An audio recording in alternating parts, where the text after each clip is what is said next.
Good evening, ladies and gentlemen, how are we getting on? Welcome back to my latest camp build. So this one had a couple of issues, top one being that unfortunately the game audio didn't record. I've had to make a few changes to improve the visuals and created a few problems as a knock-on effect, but those are mostly fixed, but unfortunately we have no audio for this one, so rather than doing a full build it's just going to be focused on the tour. But it's a reasonably simple build, mostly using the same principles we've used before. The idea started out as a few pictures I've seen online of basically stilt houses, and I thought we could do something fun along those lines. So I'll talk you through the concepts as we get through it, and let's take a look. First things first, this is where we are on the map, right by Twin Lakes here. We're not far from Huntersville. You can see White Spring is not too far away either. It's a very popular location, this. There's quite a lot of people building this area, particularly along this little mountain range where I am. And it causes a few issues. I frequently have to server hop multiple times before I can find somewhere that will allow me to place my camp, but we manage. So, have a look around this place. You guys know player vending has recently dropped, so you can see out front I've got my two vending machines. We're going to do a more player vending focused build next, I think, but it's in place for this one.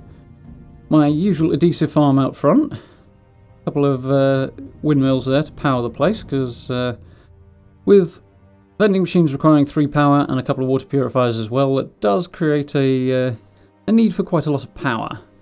These are just the basic default skins for them. There are a few more available in the atomic shop, and they're quite nice, but they don't add that much more than the originals have, so I kept them. You can see we've got the workbenches down here. So this is just built straight off the foundations that I've put in here on the lower level, and then I initially used a staircase on the front of the building to get the upper floor in, or this floor in. However, I didn't like the look of having a staircase out front, so I took a couple of the floor pieces rather, out in the middle and put that staircase in, creating a much more interesting and dynamic type of a build. So I've got the power armor station back there in the corner, Nuka-Cola thing in the corner as well. Onto our little living space. Little chill area there, with a couple of sofas, a little fireplace to hang out in front of, stove I suppose. Little kitchenette tucked in the corner. Still need some counters really, but we have to make do with what we've got. Brand new in the atomic shop, about a week ago I suppose anyway. New bar sets, these are from the White Springs ultimately, and the poster's a little on the bright side there, but it's not too bad, and some nice furniture. Only a little bit on the clean side really, but it's quite good. Got the balcony out here. The basic floor plan of this build is just straight up square. Well, actually it's a little more rectangle, but I put a few angles in and cut the wall in a bit to create the balcony here. That gives it a little bit more character. Same thing with putting the walls around the staircase here. They don't really serve a purpose other than breaking up the big open space and making a bit more of an interesting shape to the place. Same thing on the front. This balcony runs across the entire width of the front. It did initially have it running a bit around the sides, and it initially didn't have a roof either, but it was just boring, frankly, I think is the word. I needed to break up the front edge, make it look a little bit more interesting, so a few sloped roofs and a bit of a regular one over the top creates a much more interesting look. Come back around, we'll take a look upstairs. Okay, there's that little power armor station. Getting at that window is a bit of a nightmare, but it still adds character. This staircase is from the atomic shop as well. It's much nicer than the default one, so we're seeing a lot of that one. My favourite trick of clipping the fireplace there through the ceiling so the smoke goes outside.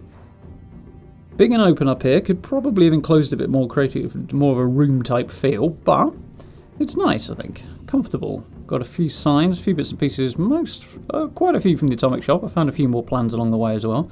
Player vending's helped a bit with that, so hopefully subsequent builds will be seeing a bit more variety in the decoration options, now that I've picked up a few more plans from other players.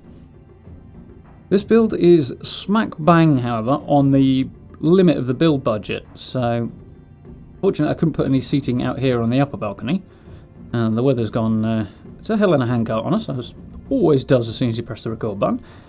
So view's not quite as good as it usually is, but you know, it works. I like it. Nice little place to survey the area. We've got a range of animals wandering around here, but rad stags are one of the most common. So food basically runs itself straight into the base, which is quite cool. Stand on the balconies or whatever, and just take a few shots and there's dinner, which is great. And of course, grilled radstag gives you extra carry weight, which is always well worth having. There we go. A couple of the foundations are the wrong way around. I was going to change them, but I would have had to pull half the build down to do it, so we elected not to. A couple of, what are those things called? Lanterns, that's the word. Tucked in amongst the plants there, just to give it a little more character, and kind of lead the eye down the gap in the middle of the crops there towards the front of the base. And we've got the signs out front to indicate other players are welcome to come by and do a bit of shopping. Have a look through the place in the night time, because it's when this place really comes to life, particularly with the lighting. See the vending stations out there, the vending machines have their own illumination. The lanterns and the oil lamps come bringing the place to life, giving it a lot more colour, which I like as well.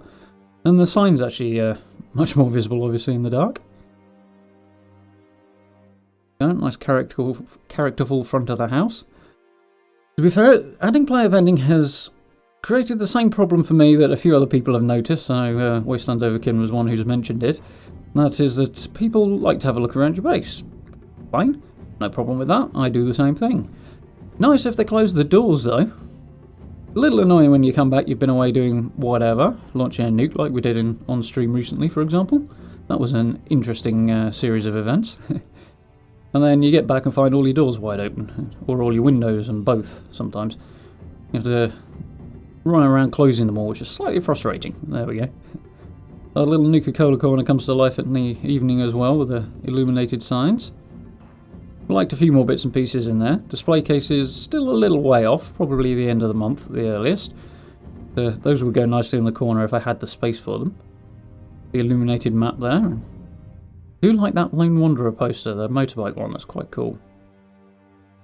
So, as usual, I've gone with lanterns for the lighting here rather than the electric lighting because it's much more characterful. I'm hoping Bethesda will catch up with us eventually and put some more colourful, less brutal lighting, I suppose, into the options we have available, because most of the electric stuff's really in your face and stark and doesn't look that great.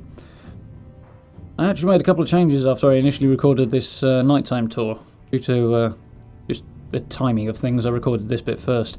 So no sofas out here for this section. I went in afterwards, but we get the general effect. Thing wandering around in the distance over there. It's a frog, I think. I'd also forgotten to put this door on, which was all error there, but we corrected it. I really like that little bar. It's quite small and very, very clean, but otherwise it's really quite nice. A few seating arrangements out here. All the lighting bringing the plants to life as well at night, making it look really cool, which I like. If I had a bit more build budget, I'd probably put a few more in there to illuminate the potatoes and stuff a bit more, which would be nice, but fortunately, as I say, we are at the limit. A few pictures up as well, give the place a little more character. Swing around and have a look upstairs. The one place I have used an electric light, as you can see, two places, is just by the power armor station there, because it makes a bit more sense really for that, being a workspace.